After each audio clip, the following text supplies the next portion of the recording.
You try to stop, and for a few days, you actually do. But then it happens again. The same thing, the same moment, the same collapse. And the worst part isn't the fall itself. The worst part is the silence afterward, that quiet, suffocating feeling that something must be fundamentally broken inside you, that other people somehow manage to resist what you can't, that maybe this is just who you are. So you stop fighting it as hard, not because you stopped caring, but because you're exhausted from caring. That feeling, that specific, private, crushing feeling, it has a name, it has a history. And it was written down 2,000 years ago, with frightening precision. Let's be honest about what this actually feels like. It doesn't feel dramatic. It doesn't feel like spiritual warfare or theological conflict. It feels mundane, ordinary, almost embarrassing. You wake up and you mean it. You genuinely mean it when you say today is different, and maybe it is for a while. Hours, sometimes days, maybe even weeks. But the pattern returns. It always returns. And what follows the pattern is almost worse than the act itself. There's a script that runs immediately after. A voice. It says things like, "You're hopeless. You haven't changed. You never will. You don't deserve to call yourself what you claim to be." And here is where it gets complicated. Because part of you agrees with that voice. Not because you've stopped believing in something better, but because the evidence seems to keep piling up against you. Every relapse is another data point. Every failure reinforces the narrative. And over time, you stop seeing the struggle as something happening to you and start seeing it as proof of something wrong with you. This is the trap.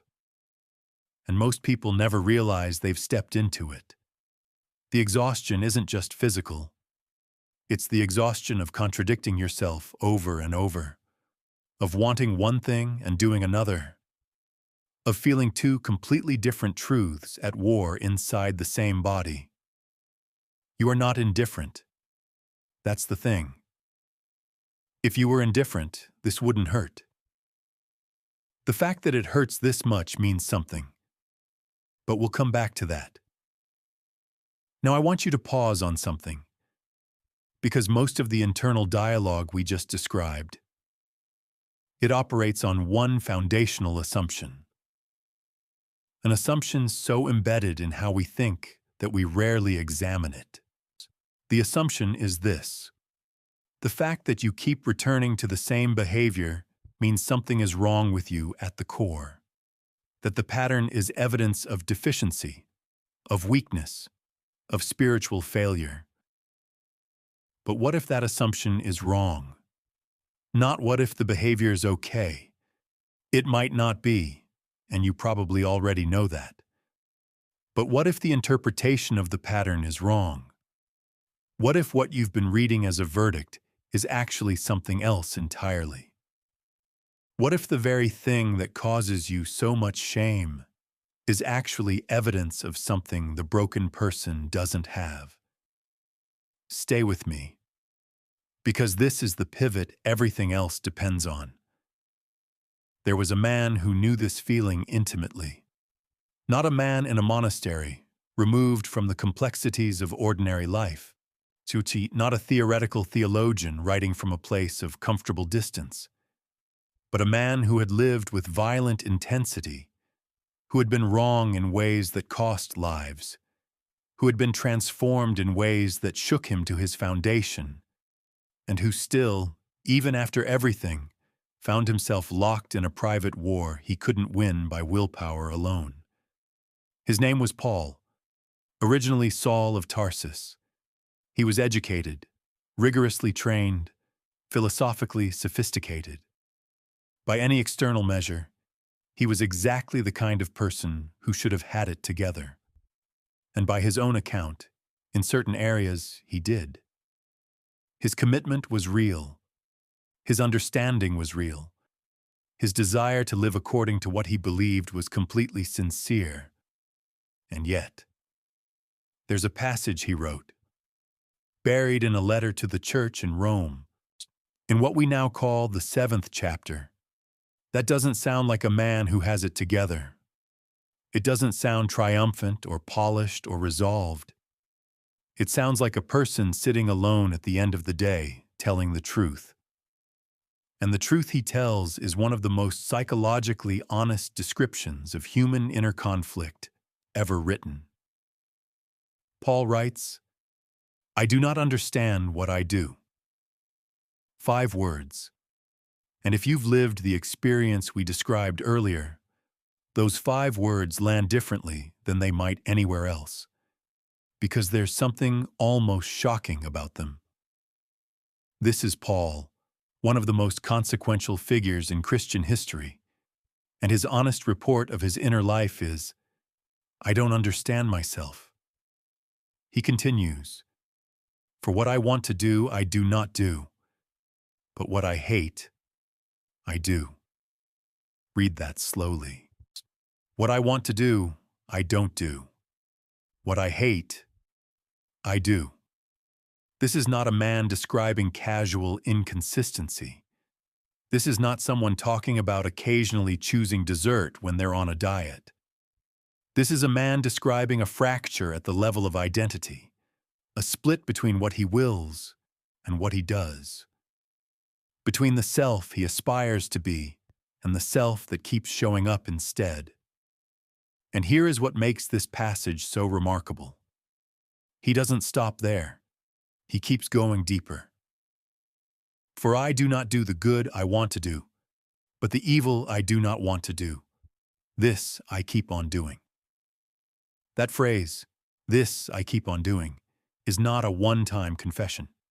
It's describing a cycle, a recurring loop, something that comes back, something that persists despite intention, despite effort, despite genuine remorse. Does that sound familiar? And then Paul does something that might be the most counterintuitive move in the entire passage. After describing this terrible, exhausting cycle, he doesn't collapse into self-condemnation. Instead, he makes a philosophical observation. He says, "If I do what I don't want to do, then it is not really me doing it, but sin living in me." Now, before you misread that as an excuse, notice what he's actually doing. He's not saying he bears no responsibility. He's making a distinction between the self that wills the good, which is real, and the pattern that overrides that will, which is also real.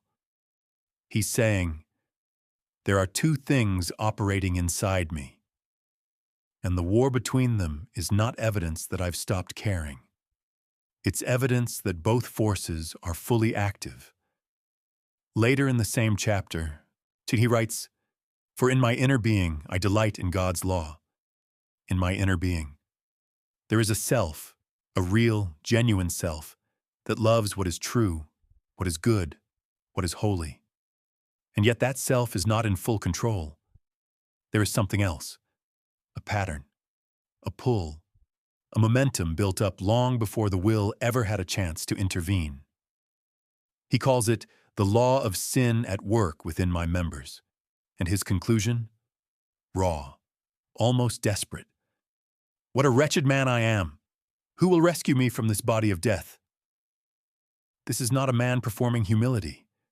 This is a man who has genuinely exhausted his own solutions, who has tried, sincerely tried, and found that trying is not enough. That willpower alone cannot reach the root of what he's dealing with. And here is where everything changes. What Paul is describing in Romans 7 is not a portrait of a weak man. It is a portrait of a conscious man. Think about this carefully. A person who feels no conflict does not write Romans 7. A person who has simply surrendered to a pattern does not describe it with such precise anguish. The very suffering Paul articulates, The frustration, the contradiction, the desperate cry, all of it requires a level of awareness that the truly defeated person does not have.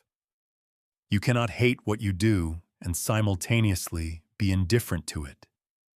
The guilt you feel, the shame that follows, the exhaustion of the cycle, these are not symptoms of failure. They are symptoms of a conscience that is still alive, of a self that has not given up even when the behavior suggests otherwise.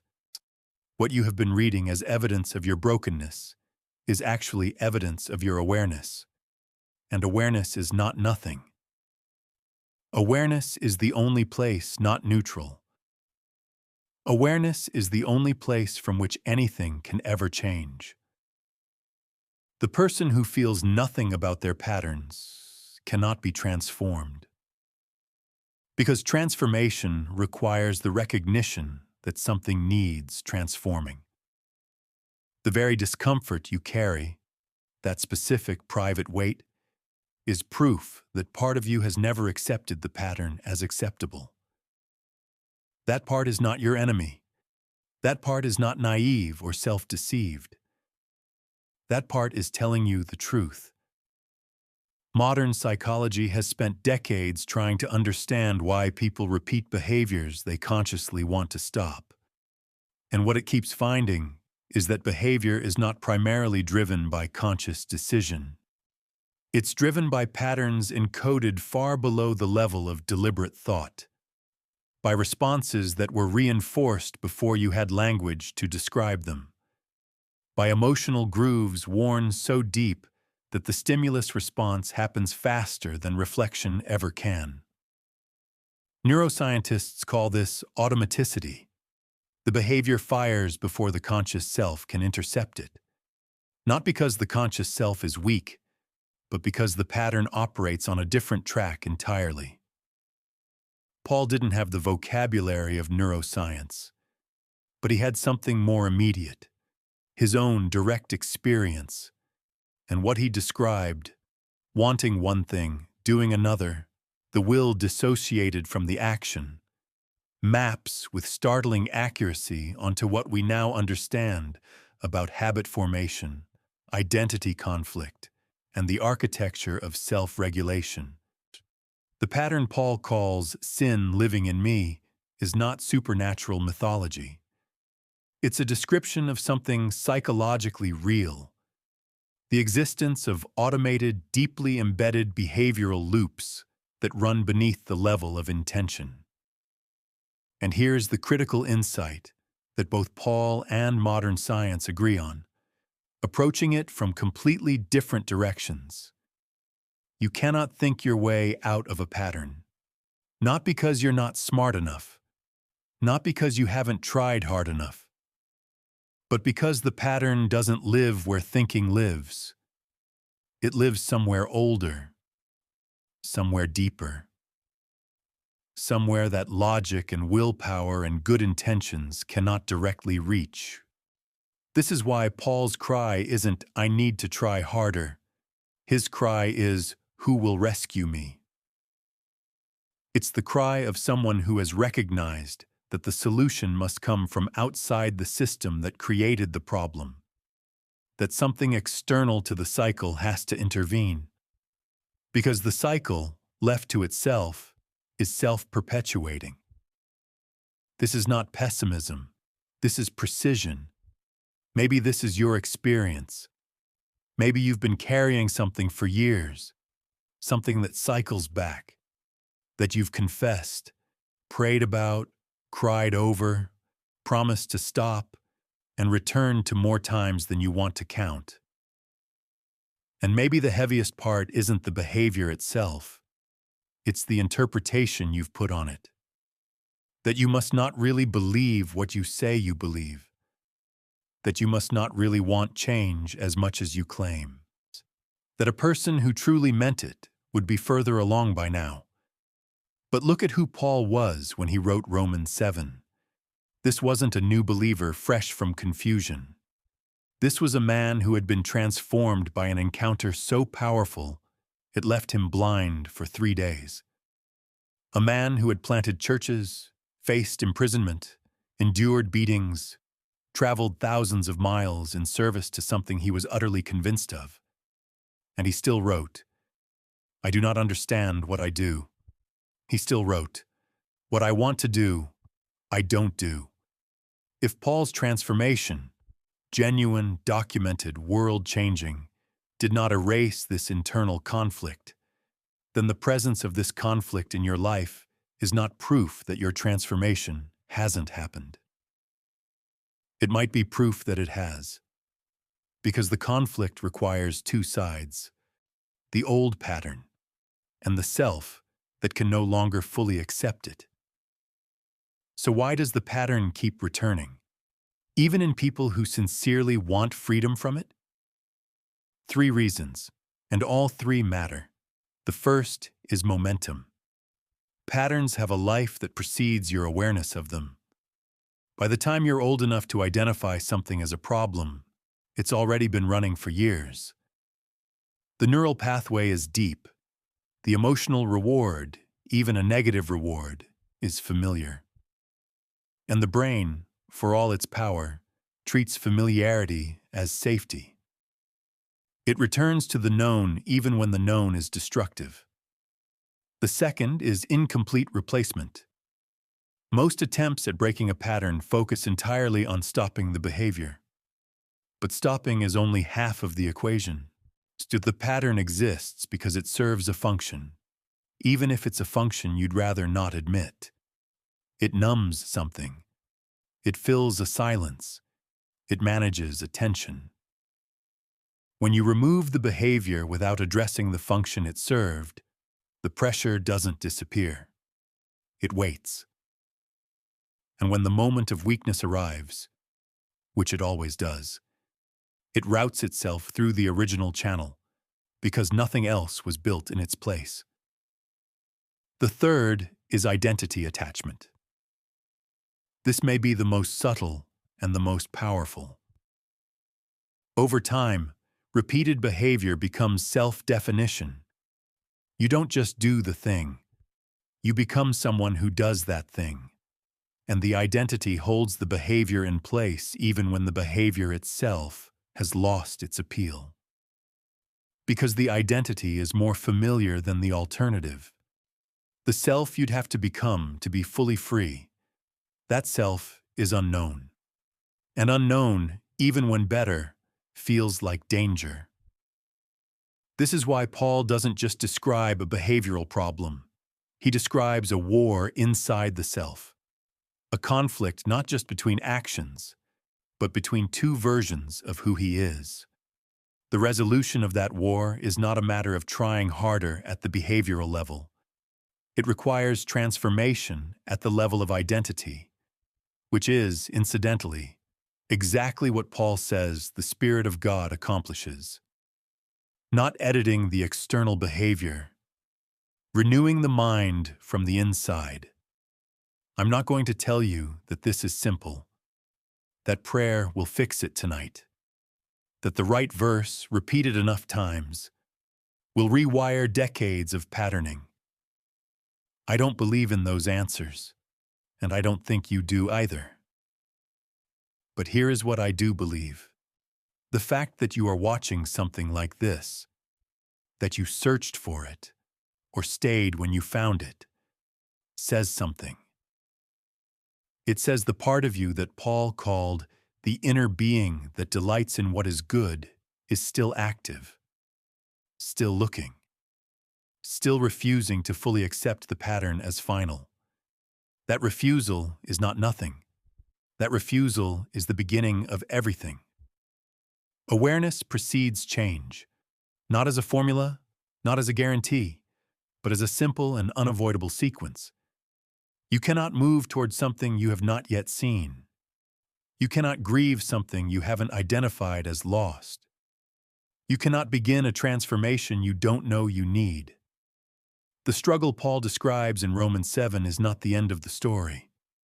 He moves into Romans 8, and the shift is seismic. Not because he suddenly becomes perfect, not because the conflict disappears overnight, but because he locates the source of transformation in something beyond his own effort.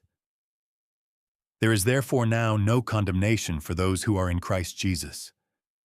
No condemnation. Not no struggle. Not no pattern. Not no more conflict. No condemnation for those who are in the middle of the struggle. For those who, like Paul, can honestly say, I do not understand what I do. The freedom he describes isn't freedom from the awareness of the problem. It's freedom from the sentence the problem tries to impose on your identity. From the verdict the pattern keeps trying to deliver. You are not the pattern. The pattern is in you. That is not a semantic trick. That is the entire argument. There's a version of you that has been carrying this for a long time. Not because you're weak. Not because you don't care.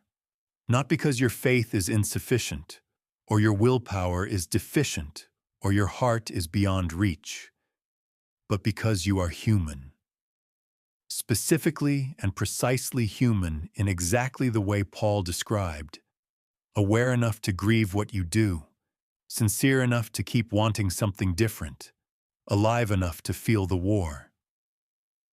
The fact that you feel this war is not your indictment. It is your evidence. Evidence that there is a self inside you that has never agreed with the pattern. That has always known there was something more. That has been fighting, even when the fight looked like failure, because giving up entirely would require silencing something that refuses to be silenced. Romans 7 was not written to shame you. It was written so that when you found yourself in the middle of that private, exhausting, seemingly unwinnable conflict, you would know that the most honest voice in the room had already been there before you, had already written it down, had already said, with no performance and no pretense, I do not understand myself. I want what I cannot seem to do. I do what I hate, and survived it, and moved through it, and found that the other side of the confession was not condemnation. It was the beginning of something else entirely. You are not broken. You are awake. And in the war between what you are and what you're becoming, awake is exactly where you need to be.